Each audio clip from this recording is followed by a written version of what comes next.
Yewande, do you know that as a subscriber to a telecommunication network service, you can sue your service provider? Really? Tell me more. By the end of this lecture, you understand whether or not you have this right. Good day, esteemed viewers. I am Favour Oladimeji, a 500 level law student of Bowen University and an undergraduate intern at HARLEM Solicitors. And today, I'll be lecturing you on the topic Consumer Remedies for Poor Quality of Service under Telecommunication Contract Law. By the end of this lecture, you understand whether or not you understand who is regarded as a consumer, what is regarded as quality of service under telecommunication law. You understand that there is a contract that exists between a subscriber and its network provider. You understand that there are remedies which a consumer can get as a result of poor quality of service under telecommunication law. And lastly, you know the procedures that a consumer has to follow when seeking these remedies. Since its deregulation in 2002, the telecommunication sector in Nigeria has experienced a phenomenal growth in its major areas especially, which are telephony service and internet service. It has grown from over 500,000 connected lines before its deregulation in 2002 to over 300 million connected lines as at May 2022. Although a corollary to this remarkable growth is that there has been persistent complaints of consumer dissatisfaction with the quality of service offered by a telecommunication service provider. Within the consumer protection context, the law of contract provides a legal basis whereby a person who is regarded as a consumer can seek remedies for breach of contractual terms done by the service provider. A shortcoming to this application is the doctrine of privity, whereby only a person who is regarded as a party to a contract that can seek remedies for breach of contractual terms. Also, it has been established that only a person who is regarded as a consumer in a telecommunication law of contract can sue for breach of contractual terms and seek remedies in the court of law or in other means, which will be stipulated later on in the video lecture. Also, it has been argued and established that by virtue of Section 157 of the NCA, which is known as the Nigerian Communication Act 2003, prescribes the definition of a consumer. It also established the doctrine of privity in this definition, and it uses the word consumer interchangeably with the word customers and subscribers, and defines it as a person or an individual who subscribes to and uses a communication service. Does that mean a person who receives a GSM line and a phone as a gift is not regarded as a subscriber under telecommunication law? Yes. A critique to this above definition given by the Nigerian Communication Act is whether or not an end user of a SIM card can be regarded to have or seek remedies for breach of contractual terms. Yes, and there are three reasons given under this legal basis. One, we have the Nigerian Communication Commission Quality of Service Regulation 2013 by virtue of Regulation 1 that provides what is established by key performance indicator which affects end users, and an end user is not necessarily a consumer. Also by virtue of Regulation 14 subsection 1b of the Quality of Service Regulation 2013 that provides that the NCC can direct any service provider to compensate a consumer, and such compensation is ultimately received by the end user of that SIM card, who might not necessarily be the original registered consumer of the SIM card.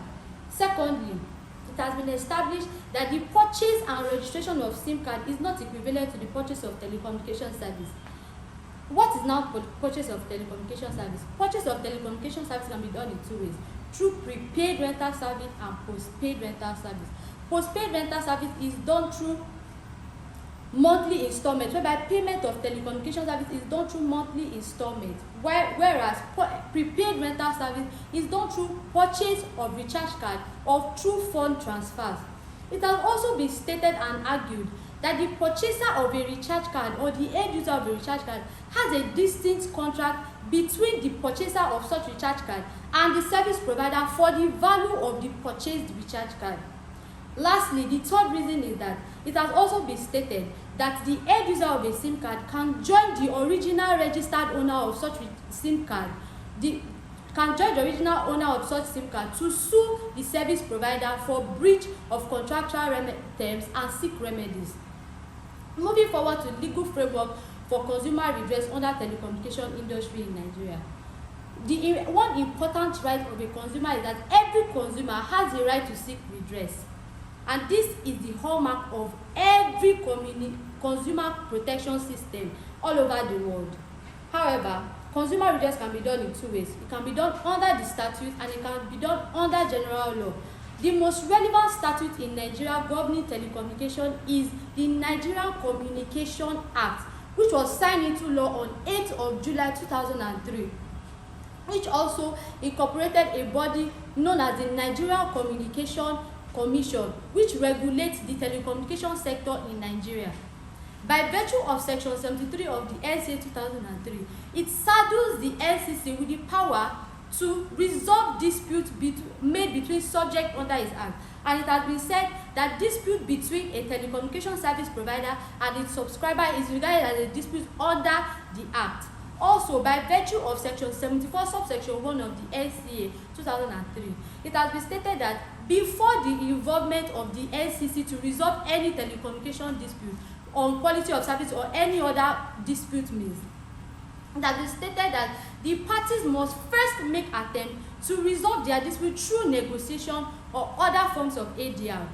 Also, going further, Section 75 subsection 1 of the NCA 2003 provides that before the involvement of the NCC, when you are trying to notify them of the dispute, such notification must be in writing.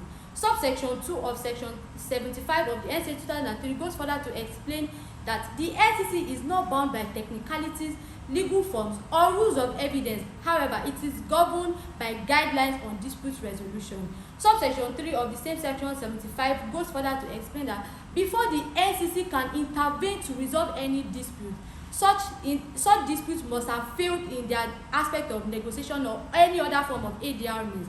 2, that the notification of the dispute to the NCC must not be trivial, vexatious, or frivolous. And lastly, the last condition is that the resolution of such dispute must promote the object of the NCA 2003. Section 78 of the NCA 2003 goes further to stipulate that resolutions now made by the NCC to resolve such dispute is binding on both parties, that is the subscriber and the telecommunication service provider, and such decision is enforceable in court.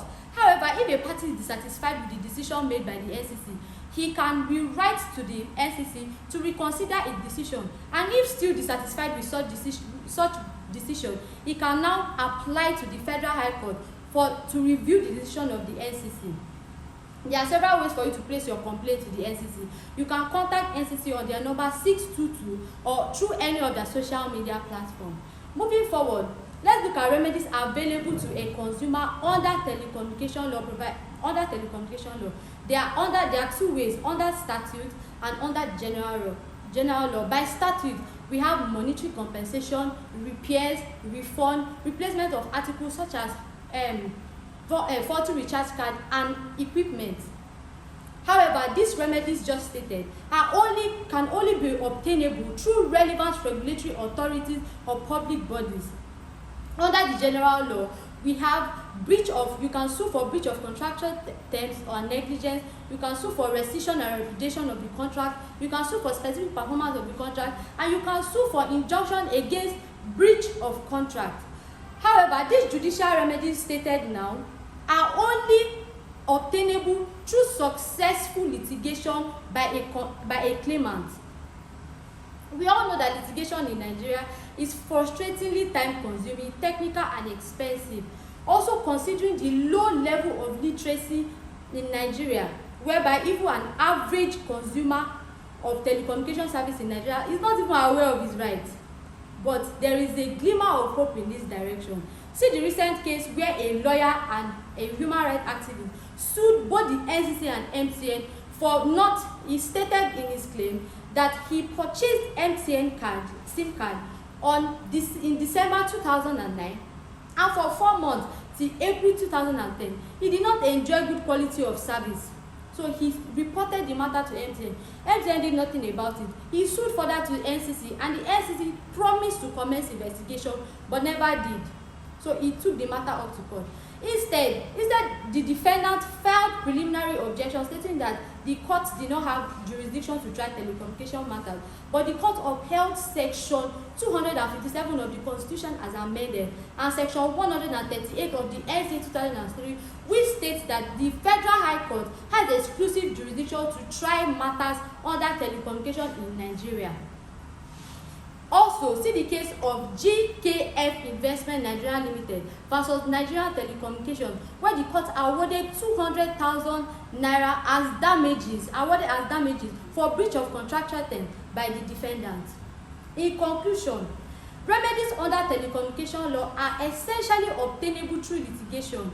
In this regard, considering delay and high cost of service under litigation has made remedies gotten by statutory bodies the most suitable and available alternative, thus making litigation the last option, which is only embarked upon when inevitable or where the dispute involves question of law or where the service provider has seemed or proved recalcitrant.